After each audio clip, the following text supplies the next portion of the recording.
Hello and welcome. In this video, we're making chocolate and vanilla meringue cookies. Let's preheat the oven to 300 degrees and collect the ingredients we need to make our cookies. We will need 3 room temperature eggs, 1 teaspoon of vanilla, 2/3 of a cup of powdered sugar, and 2 teaspoons of cocoa powder. So the first thing I need to do to make the meringue cookies is to separate the eggs. I have 2 impeccably clean bowls. We need to make sure that everything we're using is free of fat, because fat will impede the egg whites from making a foam. And of course, a meringue cookie is really just that, a big egg white and sugar foam. So we want to make sure we can create the best foam possible. I have my eggs, and I'm going to crack the egg on a flat surface because I want to make sure that the eggshell doesn't pierce the egg yolk, because the egg yolk is fat and we don't want any fat getting into our egg white. So give it a good crack and then just carefully separate the egg white into this bowl. Now my shell has cracked a little, that's okay. I'm just going to carefully pour it in there. And there we go. We have 1 nice egg yolk and 1 nice egg white, and we'll reserve the egg yolk for another use. I've placed my egg whites in a larger bowl, which is also impeccably clean, and I've made sure that my beaters for my hand mixer are also impeccably clean. Again, I want to make sure that there's no fat around my egg whites so they won't create a nice foam. If you are not using a hand mixer, but rather a whisk, you can do that. It's just a lot more work. Use a balloon whisk. It has a much more bulbous end to it and has more tines as well, and that will help whip air into the egg whites much more efficiently and should save you some work. Now, I'm using the freshest egg whites that I can, and I'm also using room temperature egg whites. Both of those things should help with making the best foam from these egg whites as possible. Now I'm going to start whipping the egg whites on medium-high, and we'll stop along the way to see the different stages.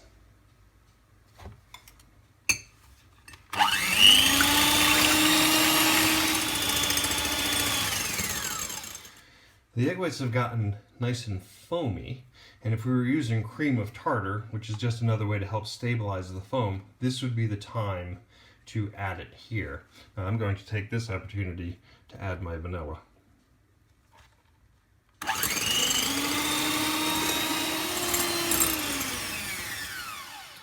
The next phase I'm looking for is soft peaks. I want peaks that sort of fall over on themselves. You can see that's exactly what these are doing. They don't stand straight. They fall over on themselves, and that's exactly what we want to see happen.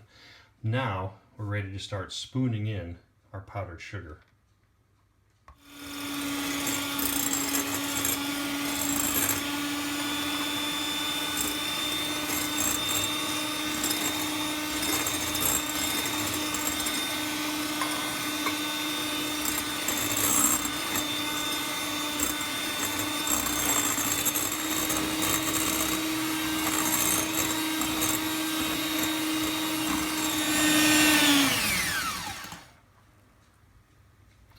So you can see that the addition of the sugar has made the egg white nice and satiny and shiny, and this is still very soft peak. You can see that the egg white doesn't stand up on itself, and so we want to whip it a little more because we're looking for a firm peak or a stiff peak for egg whites. Now we want to be careful, we want to keep an eye on it because we don't want to over whip it and have the foam sort of break.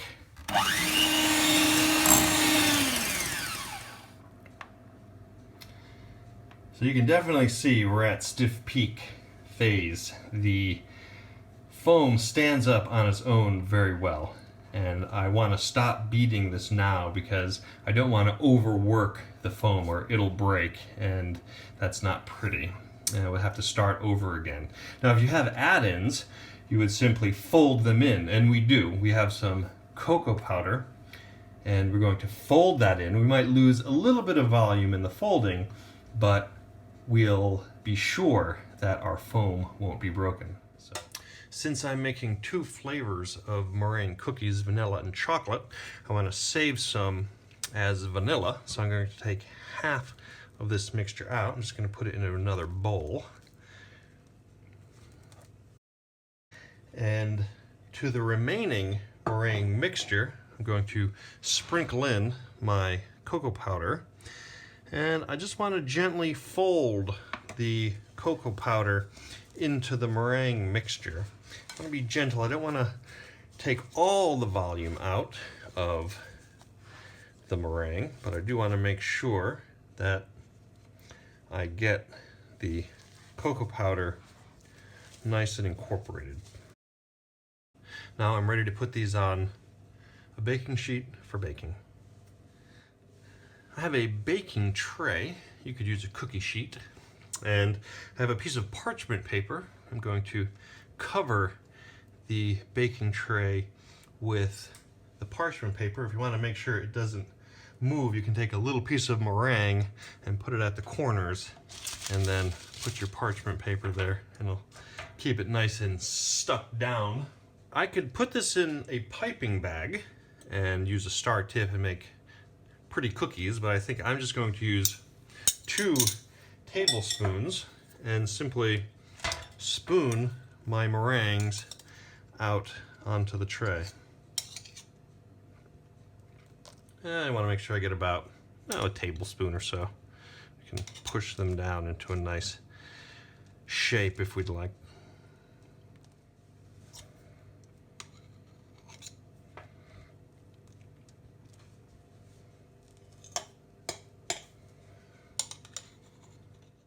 These meringues are ready for the oven.